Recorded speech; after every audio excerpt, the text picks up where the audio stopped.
Assalamualaikum warahmatullahi wabarakatuh. Perkenalkan, nama saya Eliza Shalwati. Di video kali ini saya bersama teman saya, Yuyun Wulandari, akan membahas tentang salah satu mata kuliah yang ada di program Studi Sastra Indonesia, Fakultas Ilmu Budaya Universitas Mula Warman.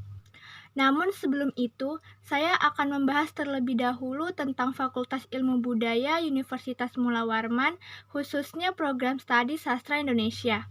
Fakultas Ilmu Budaya terbentuk pada tahun 2009 dan baru masuk dalam organisasi Tata Kelola Universitas Mula Warman pada tanggal 24 Juli 2018.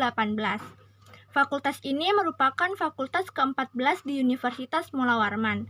Pendirian fakultas ini merupakan jawaban terhadap tuntutan mengimbangi perkembangan ilmu budaya, bahasa, dan sastra dalam pembangunan masyarakat di Indonesia, khususnya di Kalimantan Timur. Pada tanggal 2 Juli 2019, program Studi Sastra Indonesia dan Sastra Inggris telah memperoleh akreditasi B dari Badan Akreditasi Nasional Perguruan Tinggi. Lokasi awal perkuliahan Fakultas Ilmu Budaya yaitu di Jalan Pulau Flores, Kota Samarinda. Namun sejak tahun 2019, lokasi perkuliahan Fakultas Ilmu Budaya telah pindah ke Jalan Ki Hajar Dewantara, Gunung Kelua, Kota Samarinda.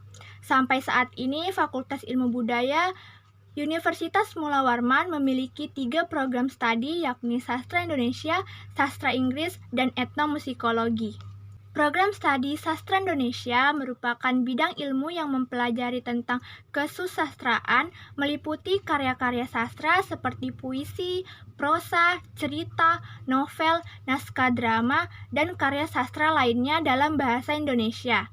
Selain mempelajari tentang karya-karya sastra, program Studi Sastra Indonesia juga mempelajari tentang ilmu kebahasaan dan ilmu kebudayaan. Program Studi Sastra Indonesia Fakultas Ilmu Budaya Universitas Mula Warman memiliki visi, misi, dan tujuan untuk menjadi wadah penyelenggaraan pendidikan masyarakat Indonesia, khususnya Kalimantan Timur dan sekitarnya, yang berminat belajar di bidang bahasa, sastra, dan budaya Indonesia yang berbasis teknologi informasi dengan tetap berorientasi kepada kearifan lokal. Di program Studi Sastra Indonesia terdapat salah satu mata kuliah yang akan dipelajari di semester 5, yaitu mata kuliah Sastra Bandingan. Mata kuliah ini diperuntukkan untuk mahasiswa dan mahasiswi sastra Indonesia yang mengambil kelas sastra. Sebelum kita membahas lebih lanjut tentang mata kuliah Sastra Bandingan ini, saya akan membahas sedikit tentang apa itu sastra bandingan. Sastra bandingan adalah suatu studi untuk membandingkan sastra dengan sastra atau sastra dengan bidang lain. Jadi, sastra bandingan ini tidak hanya digunakan untuk membandingkan antar karya sastra saja, teman-teman, tetapi dapat juga digunakan untuk membandingkan dengan karya bidang lain, seperti film atau lagu. Menurut Clemens, ada 5 ilmu pendekatan yang perlu digunakan dalam penelitian sastra bandingan ini, yaitu tema, genre atau bentuk, gerakan atau zaman, hubungan antara sastra dengan bidang lainnya, dan yang terakhir, keterlibatan sastra sebagai bahan perkembangan teori yang terus bergulir. Lalu untuk penjelasan lebih lanjut tentang sejarah dan teori-teori sastra bandingan akan disampaikan oleh teman saya, Yuyun Wulandari.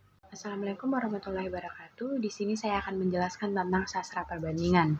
Nah, sastra perbandingan ini diajarkan oleh Pak Indra. Jadi, pokok materinya itu ada bermacam-macam, teman-teman. Nah, di sini kita lihat sama-sama deh.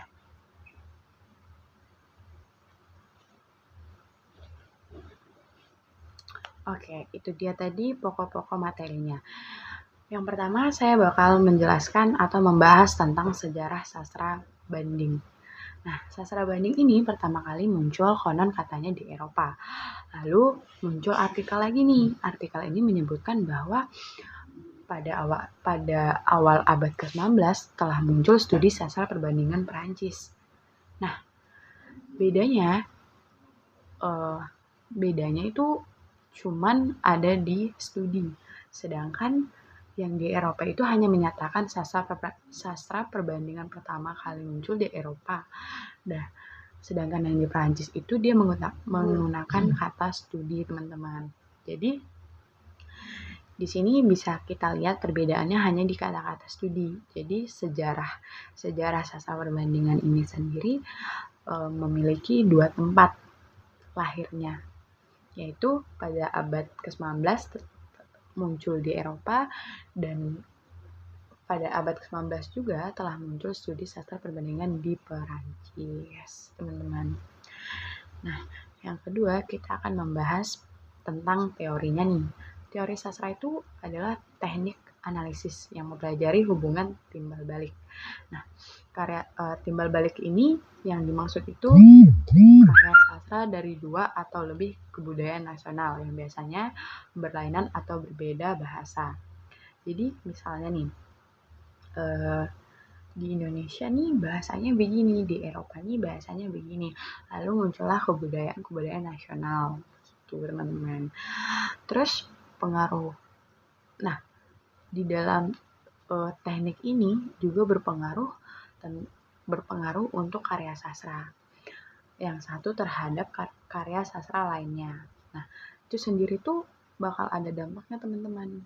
Itu sih yang bisa saya tangkap dari materi ini.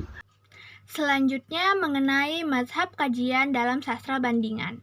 Sastra bandingan memiliki 2 mazhab yang dikenal, yakni mazhab Prancis dan mazhab Amerika. Sastra bandingan menurut mazhab Prancis hanya mengkaji karya sastra dengan jenis karya yang sama atau setara. Misalnya puisi dengan puisi, cerpen dengan cerpen, atau naskah drama dengan naskah drama. Meskipun pada akhirnya hal ini juga mengalami perkembangan melalui berbagai terobosan-terobosan yang ada, misalnya puisi dengan novel atau naskah drama dengan cerpen. Sedangkan menurut mazhab Amerika, mengkaji karya sastra seharusnya tidak hanya sebatas itu-itu saja, karena menurut mazhab ini, kajian sastra bandingan tidak seharusnya dipersempit.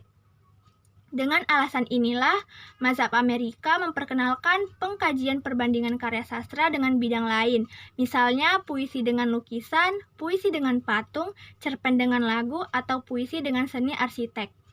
Pada dasarnya, prinsip kajian sastra bandingan adalah studi pengamatan mendalam untuk melihat persamaan dan perbedaan, di samping mengamati keduanya yang sekaligus mencari hubungan antara 2 buah karya sastra atau lebih. Studi sastra bandingan pada umumnya membahas mengenai relasi di antara 2 buah karya sastra atau lebih yang memiliki latar budaya yang berbeda di satu sisi, tetapi memiliki berbagai kesejajaran baik dari segi bentuk maupun konten di sisi lain. Itu dia sedikit penyampaian kami tentang mata kuliah sastra bandingan. Kami berharap dengan adanya video kami ini, teman-teman mahasiswa dan mahasiswi sastra Indonesia dapat mengetahui mengenai mata kuliah sastra bandingan. Sekian dari kami, kurang dan lebihnya mohon dimaafkan. Terima kasih. Wassalamualaikum warahmatullahi wabarakatuh.